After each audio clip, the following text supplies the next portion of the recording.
ধরে নিলাম তর্কের খাতিরে আমি একজন সেক্স ওয়ার্কার, তার মানে কি তাকে সেই কনসেন্টটা পায় যে সে আমার সাথে যা ইচ্ছে তাই করতে পারে? একজন সেক্স ওয়ার্কারের সাথেও একটা দরাদরি হয়, দামে মিললে তারপর সে ঘরে যায়।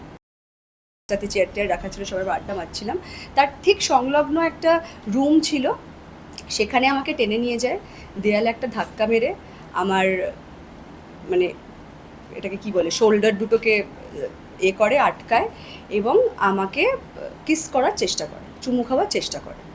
উইদিন 5-6 সেকেন্ড আমি বিষয়টা বুঝতে পারি এবং আমি ধাক্কা দিই এবং আমি বেরিয়ে যাই।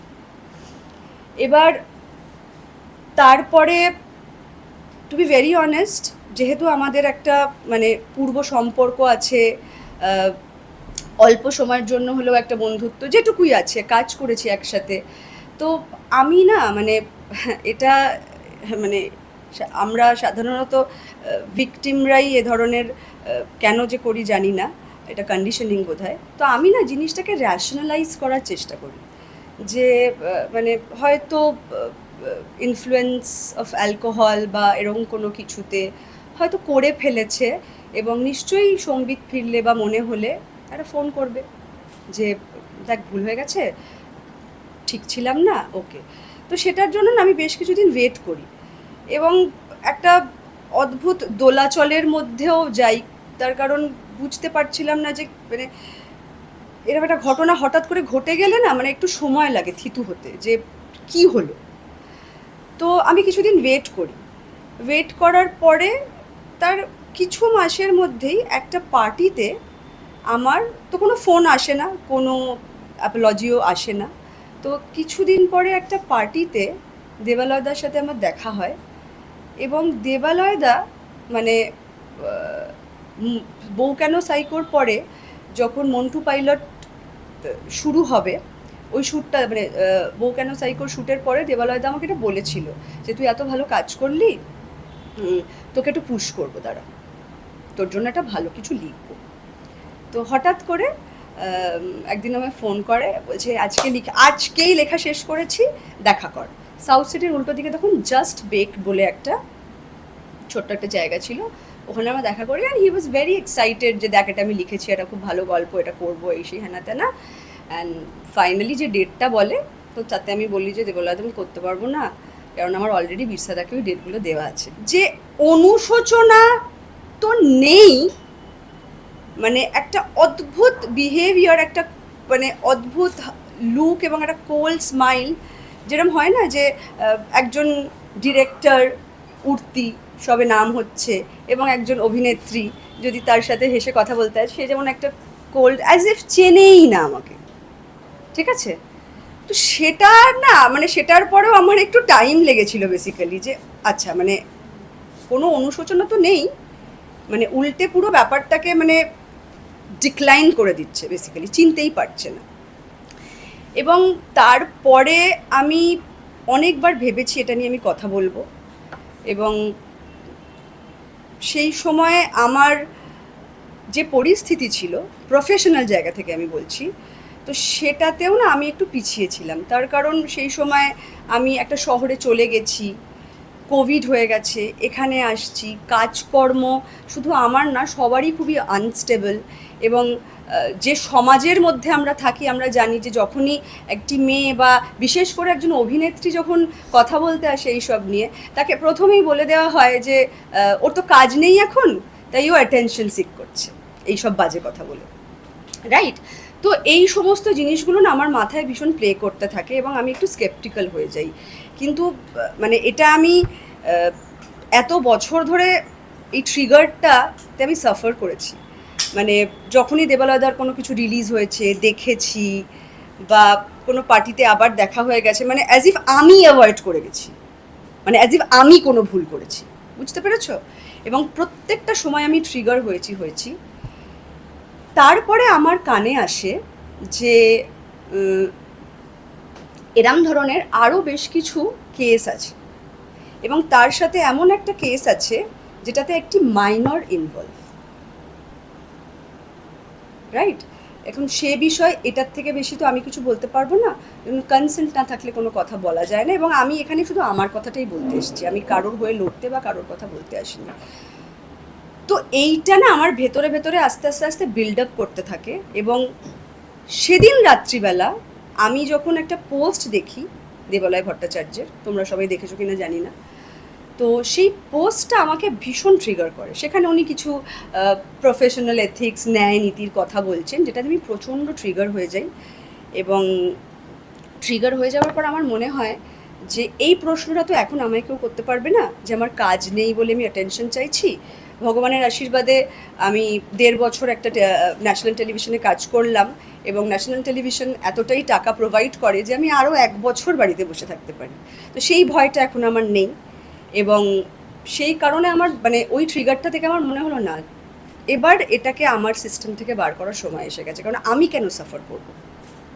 আমি দিনের পর দিন এই ট্রিগারটা আমার ভেতরে রয়ে গেছে, এবং যে করেছে মানে এত বছরের পরও তার কোনোদিনও মনে হয়নি যে আমি অঙ্কিতার কাছে একটা ক্ষমা চাই। এবং তারপরে সেটা যিনি করেছেন, এই কথাটা যখন সারফেসে চলে এসছে, ওনার পোস্ট এবং আমার কমেন্ট সবটাই, তারপরে যেটা উনি করলেন এই 2-3 দিন আগে, রাইট, ডেটটা আমরা মেনশন করেছি, তোমরা যদি চাও আমরা যে লিগ্যাল নোটিশটা করেছি সেটার কপি তোমাদেরকে প্রোভাইড করে দেওয়া হবে। তো সেখানে আমাদের একজন সিনিয়র দাদা বলো, বন্ধু বলো বা কলিগ বলো, সে এই পোস্টটা দেখে বা কারোর থেকে শুনে বা কিছু হয়ে ওকে কাউন্টার করতে যায়। সেখানেও বলে যে তুমি জানো ওর ক্যারেক্টার কীরকম। এবার ধরো আমার ক্যারেক্টার খুবই খারাপ, ধরে নিলাম তর্কের খাতিরে আমি একজন সেক্স ওয়ার্কার, তার মানে কি তাকে সেই কনসেন্টটা পায় যে সে আমার সাথে যা ইচ্ছে তাই করতে পারে? একজন সেক্স ওয়ার্কারের সাথেও একটা দরাদরি হয়, দামে মিললে তারপর সে ঘরে যায়। দ্যাট মিনস সে কনসেন্ট দেয়, রাইট? তো সেই জায়গা থেকে আমার মনে হয়েছে এই কথাটা সারফেসে আসা উচিত। তার কারণ আমি যে ইন্ডাস্ট্রিতে কাজ করছি, আমি সেখানে 19 বছর বয়স থেকে কাজ করছি। প্রফেশনালি আমি 19 বছর বয়স থেকে কাজ করছি। তার আগে আমি থিয়েটার করতাম। এবং আশা করি আমি কাউকে আমার কাজ দিয়ে ডিসঅ্যাপয়েন্ট করিনি এত বছরে। তো সেই জায়গা থেকে আমার মনে হয়েছে যে আমার একটা বেসিক দায়িত্বও তো আছে। মানে আমি ইন্ডাস্ট্রিতে এলাম, কাজ করলাম, নাম কামালাম, প্রচুর সম্মান কামালাম, বম্বে উড়ে চলে গেলাম কারণ আমার এখানে ভাল লাগছে না থাকতে। কিন্তু তা বলে আমার নেক্সট জেনারেশনের প্রতি, আমার নহে সন্তান নেই, কিন্তু আমার বন্ধু বান্ধব আজকে যারা কাজ করছে তাদের তো ছেলেমেয়েগুলো, ছোটো ছোটো ছেলেমেয়েগুলো বড় হচ্ছে, নতুন নতুন ছেলেমেয়েগুলো তো আসছে যাদের কোনো ব্যাকগ্রাউন্ড নেই। আমারও কোনো ব্যাকগ্রাউন্ড ছিল না একসময়, কিন্তু আজকে আমি আমার কাজের দ্বারা সেই এস্টাবলিশমেন্টটা তৈরি করেছি। কিন্তু এই যে ছোটো ছোটো ছেলেমেয়েগুলো আসছে এবং তাদেরকে এগুলো করা হচ্ছে, তারা তো কেউ বলতে পারছে, কেউ বলতে পারছে না, এবং যারা বলতে পারছে তাদেরকেও স্লাট শেম করা হচ্ছে কন্টিনিউয়াসলি। মানে বলতে, মানে আমি জানি না মানে কি বলতে চাইছে। এবং দেবালয়দা এটাও মেনশন করেছে ওই ভদ্রলোকের কাছে যে I have big backups, right? দারুণ ব্যাপার যে এরম একটা মোলেস্টেশন এবং চাইল্ড অ্যাবিউজের কেসে যদি দেবালয়দাকে কেউ ব্যাকআপ করতে চায়, তাহলে তো একটা দারুণ ব্যাপার। তাদের মুখগুলো আমরা দেখতে চাইবো, জানতে চাইবো তারা কারা, তারা কিভাবে অপারেট করে, কি তাদের রাজনীতি কর্মক্ষেত্রে, নিশ্চয়ই জানতে চাইব। তো এই মুহূর্তে দিস ইজ ইট। আমার কোনো ক্লেম নেই, আমার কোনো কিছুই নেই। আমি শুধু একটা কথাই বলেছি যে হ্যারাসমেন্টটা নিয়ে, যে ট্রিগারটা নিয়ে, যে প্যানিকটা নিয়ে আমি এতগুলো বছর আমার সিস্টেম কোনো না কোনোভাবে তো ক্ষতি হয়েছে আমার সিস্টেমে। মানে পড়াশোনা করলে সেটাই তোমরা জানতে পারবে। তো এটা আমি আমার সিস্টেমে আর রাখবো না, এটা আমি বার করে দেবো। And I need an apology media এবং whatever the media, Facebook, যেখানে উনি লিখতে স্বাচ্ছন্দ্য বোধ করবেন, এবং মিডিয়ার কাছে আমি এটা করেছি স্বীকার করে একটা অ্যাপোলজি, এর থেকে বেশি। আর এটাও আমার মনে হয় যে শাস্তির কথা তো পরে আসছে, কিন্তু এই লোকগুলোকে কিছু মানুষ যারা সেফ থাকতে চায়, যারা সেফ থাকতে চায় না, যারা এই কালচারটাকে কন্টিনিউয়াস ফিড করে যাচ্ছে, তাদেরকে নিয়ে এই মুহূর্তে আমার কোনো বক্তব্য নেই। কিন্তু কিছু মানুষ তো আছে যারা নিজেদের ডিগনিটি নিয়ে, নিজেদের ক্রাফটকে ভালোবেসে, তারা কফি খেতে না গিয়ে তারা ক্রাফটে মন দেয়, তারা দুটো ওয়ার্কশপ করে, তারা নিয়মিত তারা যে অভিনয় করে যে পারিশ্রমিকটা পাচ্ছে সেটাকে জাস্টিফাই করার চেষ্টা করে। তারা কি দোষ করেছে? তাদের অ্যাটলিস্ট আমি অ্যাওয়্যার তো করতে পারছি, সেটাই যথেষ্ট। লিগ্যাল নোটিশটা আমাদের সার্ভ করা হয়ে গেছে। তোমাদের যদি কপি দরকার লাগে তোমরা একটু বলবে, তোমাদের ইন্ডিভিজুয়ালি কপি পাঠিয়ে দেওয়া হবে। That's it. আর তোমাদের যদি কোনো প্রশ্ন থাকে একটু ইন্ডিভিজুয়ালি আস্তে আস্তে করতে পারো। একজন যদি একটা প্রশ্ন অলরেডি করে ফেলে, সেটার উত্তর দিয়ে ফেলি, তাহলে সেটা তোমরা সেখানে দেবালয়দাকে জিজ্ঞাসা করা হয় তোমার নাম নেই, তখন তিনি বলেন যদি পার্সোনাল গ্রাজ কেউ এইভাবে দেখায় তাহলে আমি কি করতে পারি। এই কথাটাই বলেছেন বলেছেন। কি বলবো, মানে এটা আমি কি বলবো? এটা প্রশ্নটা তো তোমাদের হওয়া উচিত যে কি পার্সোনাল গ্রাজ। এটা তো আমার প্রশ্নই না, এটা ওনার প্রশ্ন। তারপর নেক্সট, যদি স্বীকার না করেন কি করবে, পরবর্তী কি ভাবছো? সেটা লিগ্যাল নোটিশটা পেলেই তোমরা ওটা পড়লে বুঝতে পেরে যাবে। কখনো ওই দিনটার আগে কখনো চারিত্রিক কোনো বৈশিষ্ট্যে কোনো চেঞ্জ দেখতে পেয়েছিলে তুমি? না, আমি তো সেটা আগেই বললাম, দেখিনি বলেই তো আমার গার্ডসটা ডাউন ছিল।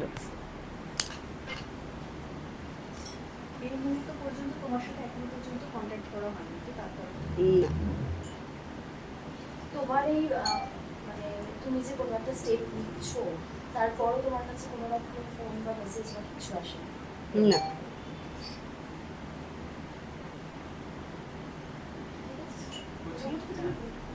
লিগ্যাল নোটিশ পাঠানো কি সিদ্ধার্থ বা থানায় প্রথমে লিগ্যাল নোটিশটা করা, কারণ কজ অফ অ্যাকশনটা অ্যানালাইজ করাতে হবে আমার, যেহেতু এত পুরনো একটা ঘটনা। দ্যাটস ওয়াই লিগ্যাল নোটিশটা করা, এবং সেটাতে মেনশন করা লিগ্যাল নোটিশ সব উত্তর দেওয়া আছে, যে প্রশ্নগুলো করছেন তার উত্তর লিগ্যাল নোটিশই পেয়ে যাবে। ওটা পড়লেই আপনারা পেয়ে যাবেন। থানাতেও সিসি করা আছে আর কি বলা আমাদের। আমার থানা হচ্ছে হরিদ্বার। হ্যাঁ, এটা খুব ইম্পর্টেন্ট প্রশ্ন, আমি জানতাম এই প্রশ্নটা আসবে। কি কি কি বলো? প্রশ্নটা রাইজ করবে যে ক্ষেত্রে মানে এটাই হয়, তো সেক্ষেত্রে ল বলছে যে করতে পারি, আইন বলছে যে করা যায়। এটা কোনো ছ্যাচড়া চুরির কেস না, ঠিক আছে? তো সেক্ষেত্রে যদি একটু তোমরা লয়ের দিকে তাকাও। অন্যতম একটা লিগ্যাল পয়েন্ট হচ্ছে যে এটা কেন উঠলো, তার কারণটা হচ্ছে যে আমি তো কোনো রকম, মানে আমার ক্লায়েন্টের হয়ে আমি বলছি, আমি তো কোনো রকম তাকে ডিফেন্ড করতে যাইনি বা এতদিন কোনো রকম কিছু করিনি। সে কেন তাহলে আমার ক্যারিয়ারটা নষ্ট করার জন্য এরকমভাবে পাবলিকলি ডিফেন্ড করে বেড়াচ্ছে? দ্যাটস ওয়াই তো কথাটা আসবেই, একটা জিনিস টানলে তার একটা জিনিস আসবেই। হ্যাঁ, মানে আমি তো প্রথমেই বললাম যে ওটা দেখে, মানে একজন মোলেস্টার সে ন্যায় নীতির কথা বলবে, সে ফেসবুকে নীতি কপচাবে, তো ট্রিগার হব না? কতদিন সরিয়ে রাখবো সেটাকে, কতদিন না দেখা করে রাখবো? আর উনি যদি এতই, মানে উনার যদি কোনো দোষী না থাকে, উনার যদি মনে হয় যে উনাকে ফ্রেম করা হচ্ছে বা কোনো পার্সোনাল গ্রাজ নেহানো হচ্ছে, পোস্টটা উনি ডিলিট করলেন কেন? এরকম তো কত কথা। মানে কালকে একজন সাংবাদিক, মানে আমরা এই ইস্যুটাকে, এটাও আমি মেনশন করে দিই, আমরা এই ইস্যুটাকে চেয়েছিলাম যে এটা মেন স্ট্রিম মিডিয়ার কাছেই শুধুমাত্র যাক, তার কারণ এটা কোনো গসিপ কলন বা এন্টারটেনমেন্টের বিষয় নয়, রাইট? তো সেই জায়গা থেকে তোমরা সবাই এখানে প্রেজেন্ট আছো, তোমাদের সবাইকে রিকোয়েস্ট করা হয়েছিল যে তোমরা যাদের বলা হচ্ছে তারাই শুধু আসবে, তাদেরকেই বলা হচ্ছে। I am sorry to say, প্রত্যেকে, তোমাদের মধ্যে প্রত্যেকে এই প্রফেশনালিজম, এই ডিগনিটিটা, এই ইন্টিগ্রিটিটা মেনটেন করেছে, এক্সেপ্ট ওয়ান, তোমাদেরই কলিগ, তোমরা জানো সে কে। তো সেক্ষেত্রে তো মানে সেই পোস্টে গিয়েও লোকে আমাকে স্লাট শেম করছে, তো কই আমি তো সেটা ডিলিট করছি না, করুক। মানে আমি বলতে চাইছি যে আর কতভাবে নিচে নামাবে? মানে আমরা সবাই যারা যারা মুখ খুলেছে, আমরা প্রত্যেকে মিথ্যেবাদী, আমাদের প্রত্যেকের পার্সোনাল এজেন্ডা আছে, আমাদের প্রত্যেকের ক্যারিয়ার শেষ হয়ে গেছে, আমরা সবাই মিথ্যে কথা বলছি। মিথ্যে কথা বলে কি পাবো? মিথ্যে কথা বলে কি দেবালয় ভট্টাচার্য যখন আমাকে নিয়ে বিশাল একটা ছবি করলে সেখানে আমি পাঠ করতে যাবো? আর আমাদের যে ইন্ডাস্ট্রি, তাতে এই কথাটা বললে এটাকে আমি জানি না 20 বছর পর যে এটা থেকে কাজ পাওয়া যায় না, এটা থেকে আরও যাদের দাঁত নখ বার আমরা দেখতে পাচ্ছি সেই দাঁত নখগুলো লুকিয়ে তারা ভেতরে চলে যাবে আবার। তো এইটুকু বুদ্ধি 40 বছর বয়সে তো নিশ্চয়ই আমার হয়েছে যে এটা করে কাজ পাওয়া যায় না, কাজ খোয়া যায়। 20 বছর বয়স থেকে প্রফেশনালি কাজ করছি। তার আগে আমার মাধ্যমিক পরীক্ষা দেওয়ার পর আমার বাবা হাত ধরে একটি থিয়েটার দলে আমাকে নিয়ে গেছিলেন। সেদিন থেকে আজ অবধি আমি কোনো রকম যৌন হেনস্থার শিকার হইনি। By the grace of God আমি এমন লোকজনদের আশেপাশেই ঘুরেছি যারা আমাকে প্রোটেক্ট করেছে। এটা আমার এক্সপিরিয়েন্স, আমার সাথে সত্যি এরকম কিছু হয়নি। তো হ্যাঁ, না হয়নি। আর একটা প্রশ্ন, এরকম সময়ে তো অনেকেই কাজ হারানোর পরে তোমার পাশে হয়তো এসে দাঁড়াতে পারবে না, হয় কারা কারা তোমার পাশে দাঁড়াচ্ছে এবং যাদের তুমি নাম নিলে না, যে আরো অনেকেই ওরকম তালিকায় রয়েছে হেনস্থার শিকার, তারা কি তোমার সঙ্গে পাশে দাঁড়াচ্ছে? মানে দেখো, আমি এখন একটা পার্টিকুলার জিনিস নিয়ে মুভ করছি।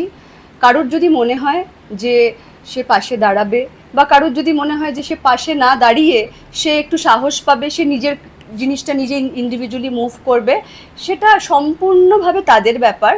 কেউ যদি সমস্ত গ্রাউন্ড ঠিক করে নিজের এই সমস্যার কথা বলতে চায়, তাহলে পাশে চাইলে পাশে পাবো। কিন্তু এখন আমি কারোর হয়ে কথা বলছি না, এখন আমি শুধু নিজের হয়ে কথা বলছি। দেখো, এই সমস্যাগুলো আমার মনে হয়, এটা আমার ব্যক্তিগত মতামত, এই সমস্যাগুলো, এটা আমি আগে বলেও দিলাম, আবার মেনশন করে দিচ্ছি, এই সমস্যাগুলোর মূল কারণ কি জানো তো?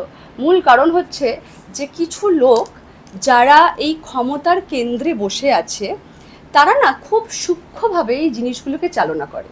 ঠিক আছে, প্রত্যেকের তো ফিনান্সিয়াল বা পারিবারিক কন্ডিশন একরকম হয় না, প্রত্যেকের লড়াইটা এক হয় না, তাই তো সেক্ষেত্রে ধরো আমি একটা কথা বললাম, তুমি আমার পাশে দাঁড়াতে আসলে, তোমাকে 3টে ছবির অফার দিয়ে বুক করে দেওয়া হলো। ঠিক আছে, তো এটা তো যার যার নিজস্ব ইন্টিগ্রিটির ব্যাপার। এখানে আমি কি বলতে পারি? আমি আবারও বলছি যে আমি এখানে কাউকে জাজ করছি না, আমি এখানে কারোর নামে কোনো কথা বলতে চাই না। কেউ যদি নিজের সম্মতিতে এটা করে, সেটা তাদের ব্যক্তিগত ব্যাপার। যেটা আমরা করতে পারি, যেটা আমরা করতে চাইছি, আমরা একটা সেফ প্লেস তৈরি করতে চাইছি যেখানে আস্তে আস্তে এই জিনিসগুলো আমরা ঢোকাতে পারি। যে হঠাৎ করে কোনো একটা প্রোডাকশন এসে বা হঠাৎ করে কেউ এসে একটা কাজ শুরু করে দিল না, তাকে একটা পরিসরের মধ্যে থাকতে হবে, কিছু নিয়ম মানতে হবে, কিছু নিয়ম আমাদের তৈরি করতে হবে। তারপরেও কি সবাই এসে মুখ খুলবে না। কিন্তু সেটা হলে কি হবে, যারা গুটি কতক লোক খুলতে চাইছে তাদেরকে আমরা হোল্ড করতে পারবো, তাদেরকে আমরা সেই জায়গাটা সেই স্পেসটা আমরা দিতে পারবো। দ্যাটস ইট।